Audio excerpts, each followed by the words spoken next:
안녕하세요. 사연 채널 구독자 여러분들. 저는 32살의 91년생 여자예요. 저는 결혼을 하기 위해 준비를 하고 있던 나름의 예비 신부입니다.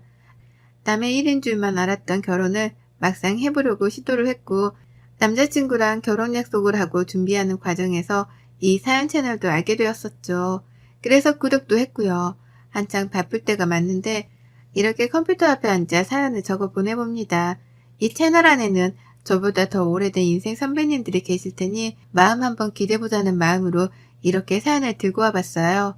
참 황당한 사연들을 많이 들어보셨을 텐데 제 사연도 그에 버금가는 황당하고 치사한 사연이니까 시집 앞둔 여동생을 위로해주는 마음으로 끝까지 들어주시길 바랍니다.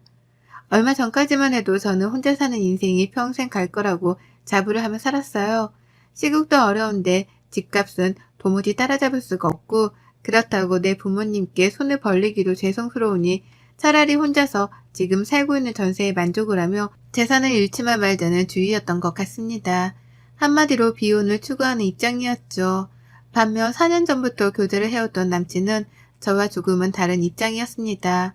처음 사귀던 2년 동안에는 결혼이라는 단어에 대해서 단 한 번도 언급을 하지 않던 사람이었거든요. 물론 제가 비혼을 추구한다는 말을 간혹 꺼냈어서 제 눈치를 보느라 그랬을 수도 있고요. 하지만 2년 전부터는 가끔씩 아니 이 집만 하면 결혼을 하고 싶다는 뉘앙스의 말을 꺼내더라고요. 지나가다 아이들만 봐도 예뻐 죽겠다며 눈을 못 떼고 집에다 바래다 주는데도 헤어지는 게 싫다면서 저한테서 눈을 못 떼는 겁니다. 차라리 결혼을 하면 예뻐라 하는 아이들도 매일 볼 수 있고 저랑 헤어지지 않아도 되지 않냐고 하면서요. 어찌나 낯뜨겁고 간질간질 거리던지요. 이런 게 연애를 하는 기분인가 싶고 이 남자가 날 많이 좋아라 하는 것보다 싶으면서도 한편으로는 부담스럽고 오만 생각이 들며 혼자 복잡했었습니다. 그런데도 정신을 차려보니 제가 결혼 준비를 하게 되더라고요. 나 좋다고 하는 남자라면 결혼을 해서라도 그 마음의 변화는 없겠거니 했거든요. 프로포즈를 간소히 받았고 그때부터 본격적으로 저와 남친의 결혼 준비가 시작되었습니다. 각자 직장을 다니고 각자 일이 충분히 바쁜 걸 잘 아니까 서로 평일을 터치하진 않았어요. 다만 시간적인 여유를 가지고 주말이 되면 불이 나게라도 결혼 준비를 하려고 했죠. 같이 카페에 가서 인터넷도 검색해보고 샵도 하나씩 다녀보기 시작하면서 말이에요. 이왕 결혼이 이르지 못한 김에 서두를 건 없다 싶었답니다. 그렇게 두 사람의 뜻에 맞게 준비를 잘 하고 있었는데 참나 참 별거로도 트집을 잡고 싸움을 일으키는 게 시댁이더라고요. 저에게만큼은 쓸 일이 없을 줄 알았던 그 시무라는 존재가 결혼을 코앞에 두면서는 점점 더 크게 다가오기 시작했답니다. 왜냐면 애비 시어머니가 며느리 군기를 잡겠다고 결혼 전부터 나대기 시작하셨거든요. 그것도 치사하게 먹는 거 가지고서 말이에요. 애비 시부모님은 한 달 전쯤에 처음 뵙게 되었답니다. 그 전에 더 일찍 만날 수도 있었는데 남친이 자꾸만 만남을 피하려고 하더라고요. 그런 느낌을 계속해서 받았어요. 결혼을 하게 되었으니 적어도 인사는 먼저 드리고 최소한 허락이라도 받아야 하는 게 아니냐고 물어보면 남친은 늘 상관없다고 말을 했죠. 부모님은 자신의 의사를 100% 존중을 해주시는 분들이고 이미 제 사진도 몇 번 보여줘서 제 얼굴도 알고 있다고 말이에요. 그래서 부모님을 만나는 건 충분히 나중에 해도 되는 일이라고 말입니다. 처음엔 그냥 그런 거보다 했어요. 내 얼굴도 알고 있다고 하고 남친의 의사를 존중해주는 분들이라고 하니 적어도 젊은 자식의 앞길에 죄를 뿌리지는 않는 신세대스러운 분들이겠지 싶었답니다. 저희 부모님이 약간 그런 쪽이었거든요. 저 하는 일을 말리지 않고 무조건 존중해주고 응원해주는 분들 맞이죠. 서로의 부모님이 비슷한 면이 많구나 싶어서 저로서는 오히려 더욱 호감이 갔었답니다. 그래서 남친이 하는 말대로 서두르지 않았어요. 나를 보고 싶어 한다면 예비 시부모님이 먼저 연락을 취해주시거나 필요할 때 남친이 약속을 잡아주겠거니 하면서 기다렸어요. 그러는 사이에 실제로 제가 회사 일이 바빠서 정신없이 일에만 몰두를 해야 했던 시기도 분명 있었고 그와 동시에 결혼 준비를 주말마다 해내보려고 하니 시간 자체가 너무 빠듯해서 예비 시부모님에 대한 생각은 까마득히 잊고 있었답니다. 그러는 중 남친이 한 달 전에야 예비 시부모님을 뵙자 말을 꺼내더라고요. 부모님이 저를 보고 싶어 하신다는 말이에요. 올 것이 맞다 싶었습니다. 그리고 한편으로는 너무 감사했어요. 나에게 관심이 없어서 보잔말을 안 하시는 건가 싶었는데 이제라도 보고 싶다 말씀을 해주셨다고 생각을 하니 긴장도 되었지만 설렘도 컸던 거죠. 열심히 잘 보일 준비를 했고 남친의 말에 따라 시어머니가 좋아하신다는 예쁜 꽃도 사갔고 시아버지랑 함께 나눠 드시라고 건강 홍삼 세트도 하나 사갔습니다. 이것도 제가 결혼을 먼저 한 회사 선배들한테 물어보고 또 물어봐서 정했던 선물이었어요. 제 나름 열심히 준비를 해간 선물 말이에요. 하지만 시작부터 그 선물 하나 때문에 저의 첫인상은 완전 개판이 되었답니다. 어머님이 꽃을 거들떠도 안 보시더라고요. 꽃을 들고 가는 그 순간부터 꽃에 한 5초 정도 진심을 다해 시선을 고정시키더니 제 손에 든 홍삼부터 집어서는 곧장 부엌으로 들어가시는 겁니다. 뒤따라 꽃을 들고 쫓아가면서 어디다가 놔둬야 하는 건지 슬쩍 물었는데 어머님은 에휴 쓸모있는 것도 많은데 왜 하필 꽃을 라고 대답을 하셨답니다. 정확히 이렇게요. 그 바람에 저는 눈치를 챘죠. 어머님이 꽃 말고 좀 더 돈이 되거나 먹을 수 있는 그런 것들을 바라시는 거구나 라고요. 하지만 어쩌겠어요. 이미 사온 꽃인걸요. 처음 보는 애비 며느리한테 그런 식으로밖에 말을 못하는 어머님이 살짝 밉기도 했지만 봐줬습니다. 처음이니까요. 둘 다 시어머니 대 며느리로 만나는 만남 자체가 처음이라 긴장을 했을 테니 그런 걸 대다 믿었습니다. 그리고는 꿋꿋이 버텼죠. 하지만 그날 저랑 어머님은 제대로 된 대화 자체가 되질 않았어요. 이미 어머님은 제가 마음에 안 드신다는 듯 눈도 잘 마주치지 않으셨고 급기야 제가 시아버님 도움으로 꽃병에 꽃을 꽂았는데 옆에서 절 잠깐 세워놓고 말씀하시더라고요. 너는 나이도 먹고 결혼하는 애가 시부모님 선물 사올 때 이거밖에 못 사오니? 나 같으면 홍삼 한 박스를 더 사온다거나 가방이라든지 말이야. 라고요. 그러면서 제 남친이 듣질 않게 바라시는지 목소리를 낮춰가면서 귓속 말하듯 말하시는데 기분이 쎄하더라고요. 선물을 받았으면 그냥 고맙다고 하면 될 것을 왜 이리 불만이 많으신가 싶어 말이죠. 남친 말로는 참 열려있고 개방적인 어머님이신 줄 알았는데 이제 보니 두 얼굴을 쓴 이중인격의 시모이구나 싶어 멍했습니다. 참고로 저는 저희 엄마가 어릴 적부터 할머니 그리고 고모들한테 시집살이를 당하시는 걸 진짜 많이 보고 자랐거든요. 쥐뿔도 없는 집안인데 시댁 사람들이라는 이유만으로 며느리한테 갑질하면서 일을 시키고 뽑아먹을 걸 다 뽑아먹으려고 하는 그런 집안이었죠. 그걸 보면서 결혼이라는 생활 자체에 이골이 날 만큼 난 저였습니다. 내가 엄마랑 똑같이 당하고만 살 사람이 아니다라고 생각했던 적도 수없이 많았네요. 그런데 그런 저인데 제 앞에 우리 할머니스러운 예비 시모가 나타난 겁니다. 예상치도 못한 예비 시모의 성질머리를 눈앞에서 직접 당해내고 목격하며 그제서야 하나둘 이해가 갔죠. 왜 남친이 자기 부모를 만나는 일을 계속해서 미뤄왔었는지에 대해서요. 남친도 자기 엄마 성질을 잘 알고서는 겁이 나서 제게 소개를 늦게 시켜주려고 했던 겁니다. 방금 전까지는 내게 최고의 신랑이 되어줄 것만 같았던 남친이었는데요. 예비 시모를 겪고 나서 본 남친은 그 누구보다 최악의 남편감으로 전락해버렸어요. 하지만 여기서 끝이 아니었답니다. 다 같이 밥을 먹는데 찜닭이 나왔어요. 예비 시모 집에 가 먹는 손님상인데도 익숙하더라고요. 왜냐면 제가 만든 거나 다름이 없었거든요. 요리를 하는 내내 어머님이 손님 대접을 해주기는 개뿔 자꾸만 도우미 취급을 하며 부엌으로 불러내시는 바람에 제가 거의 만들었다고 해도 과언이 아니었습니다. 그렇게 찜닭을 만들어 왔고 다리 달린 상을 차려내서는 부엌에서 모여 앉아 먹는데요. 옆에서 남친이 말도 못할 정도로 당면을 튀겨가며 먹더라고요. 처음이었어요. 밖에서 같이 외식을 하더라도 절대로 매너 없이 먹는 사람이 아니었는데 자기 집이라서 그런지 고삐 풀린 망아지 마냥 당면을 후루루 짭짭거리면서 사방팔방으로 양념을 튀긴 채로 먹었답니다. 처음에 너무 놀란 나머지 충격이라며 그 모습을 못 본 척 했어요. 그러다가 급기야 제가 상견례하는 마음으로 새로 사입고 간 제 정장 옷에 양념을 튀긴 거 보면서는 기겁을 하며 남친 이름을 불렀죠.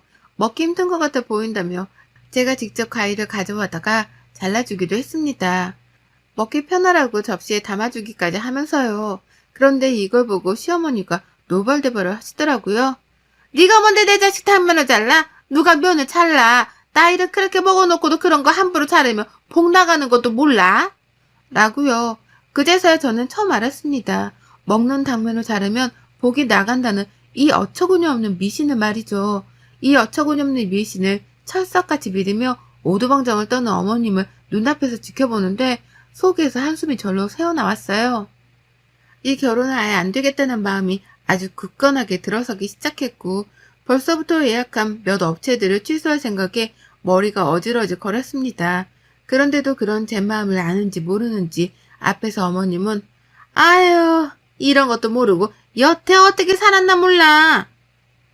그러면 평생 면이라면 다 이렇게 끓여 먹을 거 아니야. 그럼 그때마다 복이란 복은 죄다 도망 나갔을 거 아니야. 라고 하며 끊임없는 잔소리를 퍼부으셨어요. 아예 잘 배우질 못한 무개념의 애비 며느리 취급까지 하시는데 저는 속으로 애국가 사절을 완성할 만큼 정신을 가다듬기 위해 몸부림을 쳤답니다. 밥을 다 먹고 난 후에도 정신머리가 돌아오질 않았어요. 남친은 그제서야 제 눈치가 하나둘 보이는지 괜찮냐는 말도 여러 번을 물어봤는데요. 그러면 또 어머님은 여기가 사자울이야? 다 큰 애한테 뭘 자꾸 괜찮냐고 물어. 라고 하시면서 성질을 부리시더라고요. 난감해지는 건 사이에 껴있던 저였죠. 그렇게 불편하고 가시방석과도 다름이 없는 집안에서 저는 한마디 대꾸도 하지 못한 채 집을 나왔습니다. 마지막에 가겠다며 인사를 하고 나오는데 어머님이 그러시더라고요. 그래 결혼식 내 보자. 라고요. 보통이면 상견례를 하는 자리에서 저희 부모님이랑 다 같이 보자는 말을 하잖아요.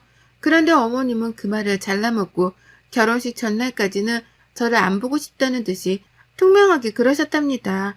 결혼식 날에서야 보자고요. 그 말을 같이 들은 남친도 그렇고 저도 그렇고 동시에 당황하며 눈이 마주쳤는데 전 남친하고 더는 눈을 오래도록 마주쳐 있지 못했답니다. 이미 만정이 다 떨어져 나간 후였거든요. 내가 이런 집안의 아들이랑 결혼한다고 생각하니 벌써 10년, 20년 후에 제 인생이 선명하게 그려지는 듯 했어요. 시어머니의 시집살이로 같이 싸우던지 삐지던지 아님 절연을 하든지 셋 중 하나일 것이 분명했습니다. 그리고 전 끝내 불편하게 해서 미안하다는 일말의 표정조차 지어주질 않는 어머님을 바로 한 달 후 저희 집에 초대했답니다. 네, 그날 그렇게 애비 시댁에 가서 모진 취급을 당하며 눈칫밥을 얻어먹고 왔는데 이번에는 제가 직접 남친의 부모님을 제 자취방으로 초대한 거예요. 남친은 좋아했어요. 그날 집에 간 후 자기한테 마음이 식을까 싶어 걱정했는데 부모님을 초대까지 해주니 결혼을 하는 건 따놓은 당상이다 싶었던 것 같았죠. 평일은 일하느라 바쁘니 시간을 비울 수 없었고 주말에 남친 부모님을 집으로 불렀습니다. 평일에 오겠다고 손님 주제에 시어머니가 고집을 부리시는 걸 겨우겨우 말리고 바꿔서 토요일에 약속을 잡았었네요. 다른 건 하나도 해놓지 않았어요. 소중한 주말인데 내 손모가지를 고생시켜 가면서 굳이 요리를 할 이유는 없었답니다. 그래서 최대한 간단하지만 제가 좋아하는 음식으로 준비를 했어요. 이름하여 비빔국수 말입니다. 야채를 넣고 싶은 걸 넣은 것도 아니었습니다. 그냥 냉장고에 아예 있는 걸 꺼내 넣었죠. 양파, 당근, 사과가 있길래 얇게 썰어 대야에 넣고 야채가 있어야 하나 싶어서 베란다에서 조그맣게 키우고 있는 상추를 따다가 넣었네요. 그리고서는 계란을 삶고 면을 삶았습니다. 요리를 다 하고 나니까 30분이 채 걸리지도 않았어요. 그러는 사이 예비 시부모님은 남친을 따라 집에 들어왔고 어머님은 집안을 아주 그냥 제 집 마냥 샅샅이 뒤져보시더라고요.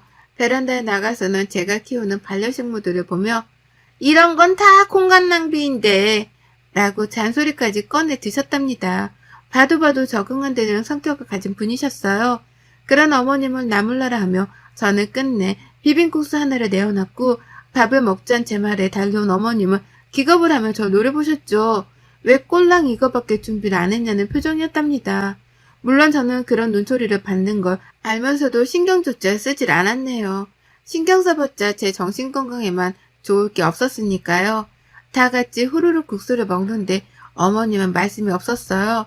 아무리 생각해봐도 예비 며느리가 자신한테 고기 한 조각 들어가 있지 않는 비빔국수만 만들어줬다는 사실을 받아들이기 힘들어하시는 듯 보였습니다. 하지만 옆에서 그 속도 모른 채 맛있다면서 후루룩 먹어대는 아버님과 아들 모습에 속도 터지셨던 것 같아요. 그래서인지 먹다가 한숨을 쉬고 또 먹다가 한숨을 쉬고 반복해가면서 기분이 나빠했던 티를 아주 파악판대를 하셨죠. 그리고 저는 그런 시어머니의 머리 꼭대기 위에 올라가 있었습니다. 한숨을 쉬건 말건 신경도 안 쓰고 제 멋대로 막 국수를 말아먹었어요. 남친이랑은 평소처럼 대화도 나누려 했고요. 그러자 어머님은 그제서야 말씀을 꺼내셨는데요. 제 집에 대해서 물으시더라고요. 기분 나쁘려고 던지는 말인 것 마냥 말에는 가시가 박혀 있었고요. 너는 그래서 이 집이 천사라고? 언제 돈 모아서 집 살래 니들? 평수가 이게 넉넉할런지는 모르겠는데 결혼하면 그냥 딴 데 가서 살지 말고 여기서 쭉 살아라. 네가 살림은 다 가지고 있으니까 우리 아들은 몸만 들어와도 되겠네. 결혼이 뭐 대단한 것도 아닌데 여기서 조용히 시작해. 라고 말씀을 하며 이미 저랑 남친이 결혼을 하는 걸로 결론을 내리셨습니다. 나는 내 집에 남친을 들여서 살 생각이 하나도 없는데 어머님은 전셋집 하나 있는 며느리 덕분에 돈이 굳었다고 생각을 하신 건지 무조건적으로 이 집에서 신혼집을 차리게 할 작정이신 듯 했습니다. 당신 아들은 아무것도 들고 오지 않아도 되겠다는 말을 참 당연하다는 듯 뱉어내시더라고요. 형용할 수 없을 만큼의 화가 저를 가득 채우고 있는데 그러는 그때 어머님의 웃음 광경 하나가 포착이 되었어요. 어머님이 비빔국수를 자신의 이로 끊어서 드시더라고요. 너무 볼썽사납도록 딱딱 말이죠. 불과 한 달 전 처음 마주해서 어렵고 불편했던 예비 며느리한테 면을 잘라 먹으려 한다고 잘 배우지 못했네 어쩌네 하며 그리 혼을 내시던 분이었는데요. 정작 자신도 먹기 불편하다는 이유로 그 면을 직접 잘라서는 먹는 겁니다. 복 나가게 말이죠. 그러니 제가 그 찰나의 순간을 놓치지 않으려 했죠. 이건 신이 주신 기회다 싶었으니까요. 그 꼴을 보자마자 뒤도 안 돌아보고 부엌으로 냅다 들어가 버렸습니다. 그리고는 한켠에 놓여져 있는 생면을 제 주먹 안에 양껏 쥐고서 나왔어요. 어머님은 국수를 먹다 말고 제가 왜 저래? 라는 말까지 하시면서 저를 뒤돌아 쫓아보셨고 그 주변을 따라 남친이랑 아버님까지도 저를 쳐다보시더라고요. 저는 그 모든 사람들의 시선을 한 몸에 받으면서 주먹에 쥔 생면을 시어머니 국수 그릇에다가 집어넣었습니다. 어머님은 어쩔 줄 몰라 하며 당황해했죠. 나 더는 안 먹을 거야. 이걸 왜 나한테 줘? 라고 하면서 비빔양면이 하나도 비벼지지 않는 흰 생면을 보며 맛대가리 없는 음식이라도 마주한 것 마냥 표정을 일그러뜨리셨어요. 그런 어머니께 저는 바로 잔소리를 퍼부어댔죠. 아니 복 나가는 일이라고 사람을 그렇게 망신을 줘가면서 혼을 낼 때가 엊그제인데 어머님 지금 뭐 하시는 거예요? 왜 그 면을 잘라 먹어요? 복 나가는 거 몰라요? 복 나가게 누가 면을 잘라 먹으래요? 왜 잘라 먹냐고요? 나보고는 잘라 먹지 말라면서요. 라고 말이에요. 이런 제 말에 어머님은 그제서야 제가 한 행동을 이해라도 하신 건지 입을 쫙 벌린 채로 천장을 올려다봤습니다.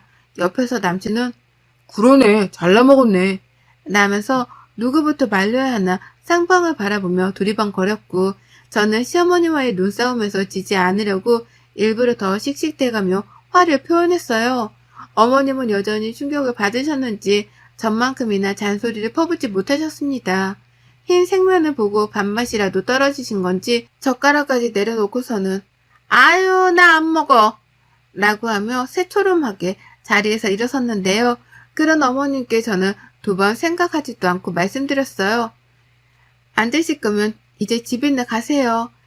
저랑 무슨 인연이 있으시다고 남의 집에 들어와서 밥도 안 먹을 건데 있으려고 하세요? 라고요. 그 말에 이번에 남친까지 나서서 제가 너무하다며 절 말리라 하더라고요. 어머님도 시어머니 될 사람한테 말을 그따위로 하려 한다며 화를 내기 시작하셨고요. 하지만 이내 제가 뱉어낸 말에 모든 남친의 식구들은 입을 다물어 버렸답니다. 왜냐고요? 제가 그랬거든요. 이 결혼은 이미 한 달 전에 처음 뵈었을 때부터 깨졌다고요. 이런 시어머니를 둔 집안으로는 절대로 가족이 되어 들어갈 생각이 없으니 니들끼리 김칫국 마시지 말고 얼른 남의 집에서 나가 사라지라며 선전포고를 했답니다. 결혼 생각이 일도 없는 나를 앞에 두고 왜 니들끼리 예비 며느리 예비 시어머니 하면서 김칫국을 마시는 거냐고요. 이 집이 전세인 것도 맞고 집이 좀 좁은 것도 맞지만 그래서 나 혼자 평생 살 거고 나 말고 다른 놈은 공짜로 집안에 들일 생각이 없으니 전세라도 가지고 있는 며느리는 딴 데서 찾아보라며 시어머니께는 재차 경고의 쐐기를 날렸답니다. 나한테 빌부터 아들놈을 결혼시킬 생각은 꿈에도 꾸지 말라는 뜻에서요. 그러니 어쩌나요? 어머님은 그 상황 자체가 너무 민망스럽고 자존심도 상하신 듯 보였어요. 혼자 막 알 수 없는 방언을 날리면서 아버님께 빨리 나가자고 호들갑을 떠시더니만 핸드백까지 놓고서는 바로 집을 나가버리셨답니다. 제 앞에서 망신당한 게 쪽팔려 정신없이 도망을 치셨던 거죠. 가장 뒤늦게까지 제 집에 남아있던 남친은 저한테까지 재차 묻더라고요. 정말 결혼을 안 하려고 하는 거냐고, 정말 이게 진심이냐고 말이죠. 왜 갑자기 밥을 먹다 이렇게 싸움이 커진 거냐고, 저번에 집에서 엄마한테 혼이 나서 그런 거냐고 말이에요. 이 일을 가지고서 남친은 겨우 예비 시어머니한테 혼이 나서 버린 저의 복수 같은 걸로만 취급을 하려 하더라고요. 심각성을 잘 알지 못하는 듯 보였답니다. 그래서 저는 재차 확답을 해줬어요. 너랑 결혼 안 해. 안 해. 라고 말이에요. 그 말에 남친은 어머님을 대신해서 사과를 하다가 결국 지도 자존심이 상했던지 자기 엄마 핸드백을 챙기고 집을 나가버렸답니다. 죄인처럼 어깨도 못 펴고 나가는 게 안쓰러워 보이긴 했지만 그로써 저는 마침내 해방감을 느꼈답니다. 잠깐 동안 결혼하겠다고 설레발을 치고 다녔던 것이 조금은 부끄러울 만큼 지금의 저는 다시금 혼자의 자유를 되찾고 지긋지긋했던 이 예비 시댁하고 손절을 쳤어요. 결혼을 했으면 평생 발목이 붙잡혀 살았을 텐데 손절을 치고 남남이 되니 이렇게는 행복할 수가 없습니다. 다시 행복을 찾게 해준 비혼 생활이니 더 좋은 집안과 사람을 만나기 전까지는 이 비혼 생활을 잊지 않고 이어나갈래요. 여러분의 생각은 댓글로 남겨주세요. 오늘도 시청해 주셔서 정말 감사합니다.